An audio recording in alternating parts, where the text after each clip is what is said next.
Salut à tous et bienvenue sur Hashtag Protestant 2.0. On est mercredi le 29 juillet. Je suis heureuse de vous retrouver. On est parti en Alsace du Nord à la rencontre d'une communauté, d'une paroisse ici même. Merci Monique de nous accueillir chez toi, dans ta paroisse. Alors pour savoir où nous sommes, il va y avoir plusieurs indices et Monique va vous en donner quelques-uns. La première des choses, ce qu'on peut dire, ça serait quoi?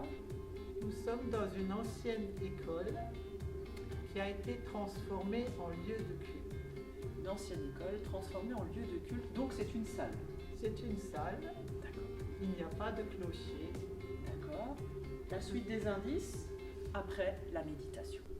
Écoutons l'évangile de Luc au chapitre 14, les versets 7 à 14. Jésus remarqua comment les invités choisissaient les meilleures places. Il dit alors à tous cette parabole. Lorsque quelqu'un t'invite à un repas de mariage, ne va pas t'asseoir à la meilleure place. Il se pourrait en effet que quelqu'un de plus important que toi ait été invité, et que celui qui vous a invité, l'un et l'autre, viennent te dire « Laisse-lui cette place ». Alors tu devrais tout honteux te mettre à la dernière place.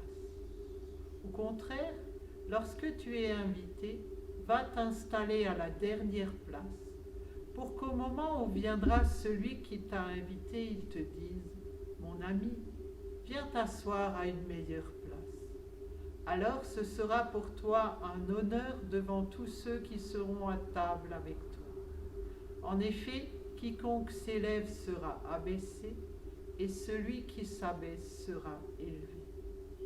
Puis Jésus dit à celui qui l'avait invité, « Quand tu donnes un déjeuner ou un dîner, n'invite ni tes amis, ni tes frères, ni les membres de ta parenté, ni tes riches voisins, car ils pourraient t'inviter à leur tour, et tu serais ainsi payé pour ce que tu as donné.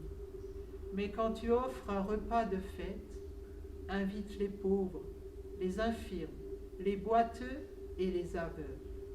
Tu seras heureux, car ils ne peuvent pas te le rendre. Dieu te le rendra lorsque ceux qui ont fait le bien se relèveront de la mort. » Tout compte pour réussir un repas de fête. Le menu, la décoration, la place des invités. C'est souvent à table que s'annoncent des choses essentielles, où se vivent des moments importants. La table est le reflet de nos relations.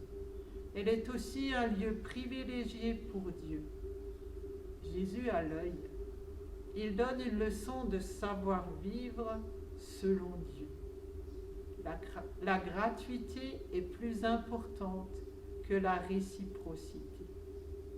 Serons-nous capables de répondre à son invitation et de nous laisser placer par lui? Je vous propose de partager ensemble cette prière. Donne-moi, Seigneur, de consoler ceux qui sont dans la peine, de sécher les larmes de ceux qui pleurent, de soulager ceux qui souffrent. Donne-moi d'espérer avec ceux qui désespèrent, de croire avec ceux qui doutent, d'apaiser ceux qui ont peur.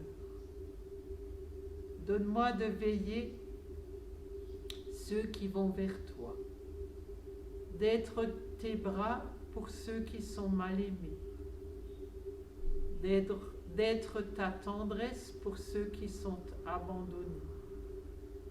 Donne-moi d'aimer de ton amour, donne-moi de devenir transparent de ton regard. Amen. Alors merci Monique pour ta méditation ce matin. Alors dis-nous un peu plus, qu'est-ce qu'on peut savoir sur ta paroisse sans nous dire le lieu, parce que c'est aux internautes de découvrir le lieu, de nous donner justement en commentaire sur YouTube et Facebook peut-être leur idée sur ta paroisse. Alors, c'est une paroisse très jeune. Il y a toujours 2 fois plus de baptêmes que d'enterrements. quinzaine à peu près de baptêmes par an pour environ 7 à 8 enterrements. C'est une paroisse très particulière. Elle n'existe que depuis 1962. Donc une très jeune paroisse finalement. Très jeune. Nous sommes la fille. La maman, c'est le deuxième lieu de culte qui lui existe depuis 1844. Et cet autre lieu de culte se situe en haut d'une colline, c'est ça? En haut d'une colline, c'est une petite église où l'on vient se marier de partout depuis au moins une centaine d'années. Quand on regarde les registres, ils viennent d'Allemagne, ils viennent des paroisses environnantes. Et souvent, lorsque l'un des deux est catholique et l'autre protestant, il y a déjà 50 ans, ils venaient se marier là-bas.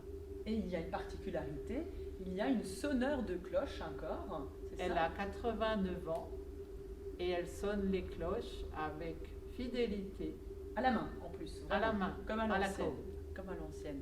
Alors dis-nous, depuis le Covid, comment vous vivez les choses dans votre paroisse? Alors depuis le Covid, nous avons repris les cultes le 14 juin. Nous avons un avantage ici dans ce lieu, car les chaises facilitent les choses. Donc il nous suffit de retourner les chaises et d'enlever une rangée entre les deux. Ce que nous avons remarqué, les gens âgés sont là, fidèles au poste, 80 ans et plus, ils sont là dimanche après dimanche. C'est ceux du milieu, entre 40 et 60 ans, qui sont davantage angoissés. Dans le deuxième lieu de culte, nous nous retrouvons également. C'est un peu plus compliqué avec les bancs, mais comme c'est une petite communauté, une vingtaine de personnes, ce n'est pas un souci.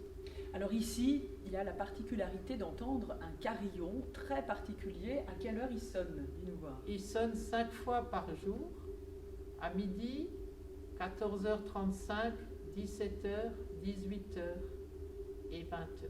Et c'est une chanson bien connue, en tout cas, des gens du coin ici, on ne va pas dire le lieu.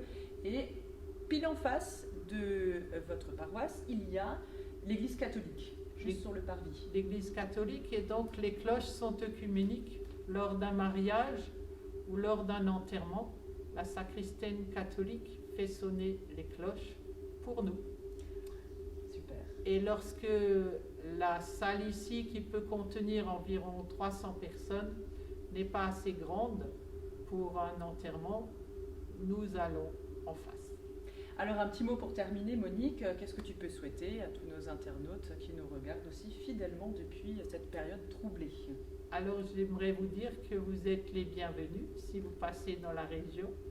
Il vous suffit de sonner parce qu'une particularité, le pasteur habite au-dessus du lieu de culte. Un autre indice, super. Merci à toi Monique. Avec plaisir. Et puis à bientôt, et on se donne rendez-vous demain matin pour la prière du petit-déj. Ce ne sera pas dans le même lieu, mais pour aujourd'hui, c'est à vous de trouver où nous sommes. Alors n'hésitez pas à mettre en commentaire sur YouTube ou Facebook votre idée, et certainement il y aura la bonne réponse. Merci, et puis à bientôt. Bonne journée.